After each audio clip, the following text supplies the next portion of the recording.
सुहागण सुरता त्यारे मालिक गिर जाना है तू तो खोले सुहागण सुरता त्यारे मालिक गिर जाना है तेरा सोन शेखर बर तारे मालिक गिर जाना है।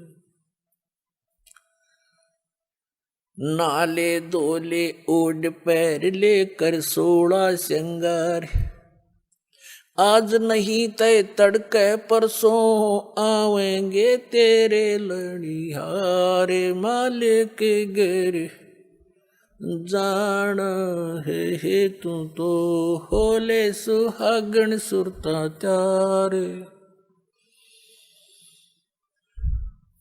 तेरे साथ की कितनी जाली तू क्यों लारी वार तेरे साथ की कितनी जाली तू क्यों लारी वार।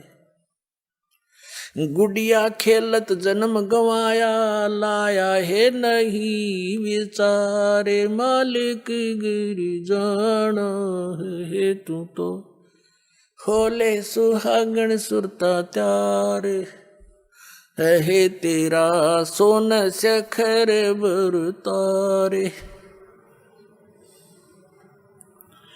सतगुरु मारे बानिया है करते बनज व्यवहार सतगुरु मारे बानिया है करते बनज व्यवहार।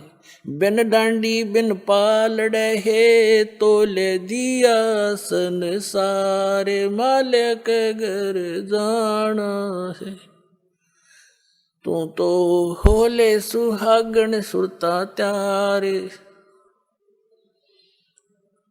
है तेरा सोन शेखर बर तारे मालिक गिर जाना है। सोन शेखर में सेज पिया की हंसे हंस कर ले प्यार सोन शेखर में सेज पिया की हंसे हंस कर ले प्यार। कह कबीर सुनो मेरी सजनी लूटो वो अजब बहार मालिक गिर जाना है तू तो होले सुहागण सुरता त्यारे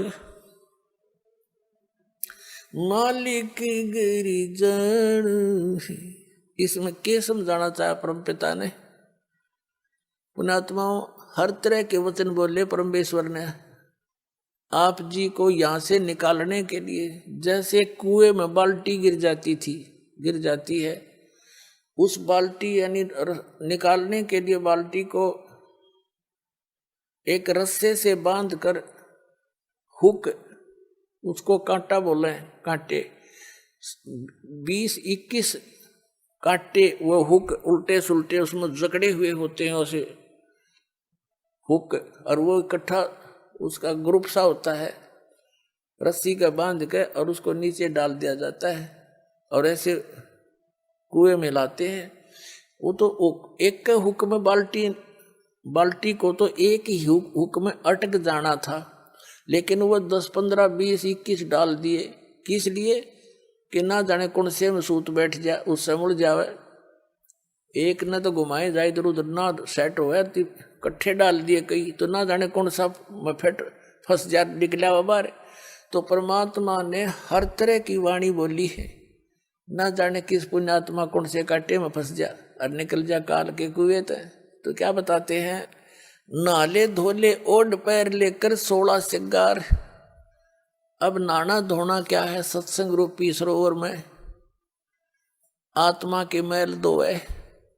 श्रृंगार क्या करने हैं शील संतोष दया विवेक दान धर्म भक्ति सिमरन ये विवेक से काम लेना ये आपके श्रृंगार हैं भगत के। बुराइयों से दूर रहना भक्ति करना दान देना तो ये इस तरह की जो सेवा हाथ से सेवा करना ये श्रृंगार है इस आत्मा के जिससे परमात्मा को प्यारी लगेगी। और कहते आज नहीं तो कल परसों तेरे आवेंगे लणिहार माने तेरे लेने वाले आएंगे जब तन भक्ति नहीं करीता है। यम के दूत आवेंगे और तुझे यहाँ से घसीट ले जाएंगे। फिर क्या बताते हैं, तेरे साथ की कितनी जाली, तू क्यों लारी वार। जैसे बताते धरु गए, प्रहलाद गए, जैसा जहां तक उन्होंने गए हैं। और क्योंकि परमात्मा कबीर जी के आने से पहले आप जी को किसी भी ऐसी आत्मा का ज्ञान नहीं था जो मोक्ष को प्राप्त हुई है। आप जी केवल धरु, प्रहलाद, मीरा बाई और इनको इस तरह की जो आत्माएं थी इनको पार समझते थे। उसी तरह भगवान ने आके ज्ञान देना चाहा ताकि इनकी वास्ता अटके, भगवान में लगे। फिर सही स्थान की टिकट मिल गई तो वो तो वहीं जाकर छोड़ देगा। उन्होंने इसलिए ये ज्ञान दिया कि तेरे साथ की कितनी जाली, तो क्यों लारी वार। कौन गया, धरु गया, प्रहलाद गया, मीराबाई गई हैं और बहुत से महापुरुष गए। तू क्यों लारी वार। और गुड़िया खेलत तन जन्म गंवा दिए, लाया नहीं विचार। यही विवाह हुआ है, संतान होगी, विवाह हुआ, संतान हुई। कुछ संतान कोई बीमारी से मर गई, कोई विवाह होने के बाद कोई कारण से चले गए, कोई और समस्याएं में फंस गए। आपकी मृत्यु होगी बच्चे होते ही। तो परमात्मा कहते तन गुड़िया खेलत जन्म गंवाया, लाया नहीं विचार।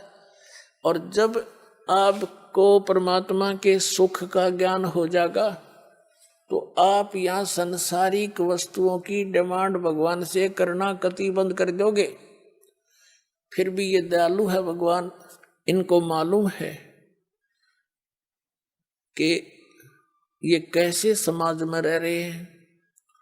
तो आप जी को जैसे भी वो निकालना उचित समझेंगे वैसी ही व्यवस्था आपके लिए कर देंगे। जैसे कोई रोगी है और रोगी डॉक्टर के पास जाता है, डॉक्टर उसको ज्यादा सीरियस देखकर एडमिट भी कर लेता है, नहीं तो औषधि भी देकर भेज देता है। अब डॉक्टर के ट्रीटमेंट में मरीज अपनी टांग अड़ावे कि ना मैं ऐसे नहीं, ऐसे नहीं, ऐसे ना करो, ऐसे ना दो, ऐसे नहीं खाऊं गोली, ऐसे मैं परहेज नहीं रखूं, तो फिर वो स्वस्थ होने की बात ना देखे, वो स्वस्थ नहीं हो सकता। डॉक्टर की सारी बात माननी पड़ेगी और डॉक्टर के हर एक ट्रीटमेंट को निर्विरोध ग्रहण करना पड़ेगा, तभी आप सफल हो सकोगे। तो अब आप आगे परमात्मा के इस हॉस्पिटल में या आत्मा युगों युगों से जन्म और मृत्यु के रोग से ग्रस्त है और अब इसका ये रोग कटेगा। तो इसमें आप मरीज हैं, इसमें मरीज ने अपनी बात नहीं अड़ानी चाहिए, अपनी नहीं चलानी चाहिए। यदि आप ये रोग कटवाना चाहते हो और आपने वैसे यहीं पर रहना है तो इस सतलोक आश्रम जैसी भक्ति पृथ्वी पर नहीं, आपने यहीं रहना है। यहीं कोई जो जैसी भक्ति आप करोगे वो तो धन आपका इकट्ठा हो ही रहा है। मर्यादा नहीं रखोगे, तोड़ दोगे, तो फिर जिस दौरान आप मर्यादा तोड़ रहे होगे, टूट आपका नाम खंड हो चुका होगा और उस दौरान कोई आपका ऐसा संस्कार आज आपकी मृत्यु होनी हो तो आपकी मौत हो जाएगी फिर। और फिर आप वो आम आदमी ने सोचेगा इसने नाम ले रखा था, देखिए इसकी भी मृत्यु होगी। और गुरुजी तो ये कहा करते भी हमारा नाम लेने के बाद ये हो ही नहीं सकता। पुण्यात्माओं, ये दास नहीं कह रहा, ये परमात्मा ने कह रखे, वो वचन दोहराता हूं मैं। और भगवान का वचन झूठा नहीं हो सकता। झूठे तो हम हैं जो मर्यादा नहीं रखते। हम ऊपर तो भगत के अंदर से 100 गलतियां कर जाते हैं, तो फिर इस तरह बात नहीं बनेगी। ऊपर और अंदर भक्तों ने बाहर और भीतर एक जैसा रहना पड़ेगा।